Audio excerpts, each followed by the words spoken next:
வளர்ச்சியடை செய்து மகப்பேறு அடையும் வரை எத்தனையோ துன்பங்களை அனுபவித்து அல்லது எத்தனையோ இடர்பாடுகளை அனுபவித்து அந்த மகனை இந்த பூமிக்கு தருகிறார். அதே போல அதிலும் பல மடங்கு சோதனைகளை, வேதனைகளை, துன்பங்களை, இடர்பாடுகளை கடந்து இந்த நூல் உருவாக்கப்பட்டிருக்க வேண்டும். ஏனெனில் நான் நினைக்கின்றேன் இந்த நூல் வெளியீடானது 2022ஆம் ஆண்டு இந்த மண்டல திறப்பு விழாவோடு வெளியிடப்பட இருந்தது. ஆனாலும் தவிர்க்க முடியாத காரணங்களால் அன்று அந்த நிகழ்வு ஒத்திவைக்கப்பட்டது. அத்தோடு எங்களுடைய 2025ஆம் ஆண்டு ஆலய உற்சவத்தின் போது இந்த நூல் வெளியிடுவதற்கான முன்னாயத்தங்கள் மேற்கொள்ளப்பட்டது.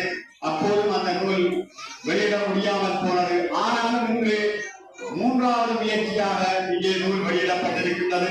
இந்த முயற்சியை விடாது அயராது செய்து இந்த நூலை எங்கள் கண்முனை கொண்டு வந்திருக்கின்ற உயர் திரு வடிவேல் முருகன் தர்மதாசன், அகில இலங்கை சமாதான நீதிவான், சிரேஷ்ட விரிவாளர் கோயிலை முன்னாள் துணைத் தலைவர், முகாமைத்துவ கல்விகளின் துறை சந்தைப்படுத்தல் முகாமைத்துவ பேராதனை பல்கலைக்கழகம் அவர்களுக்கு உண்மையிலே எங்களுடைய சமூகம் கடமைப்பட்டதாக இருக்கின்றது. இந்த விடயங்களை எங்கள் கண்முன்னே கொண்டு வந்திருக்கின்றனர்.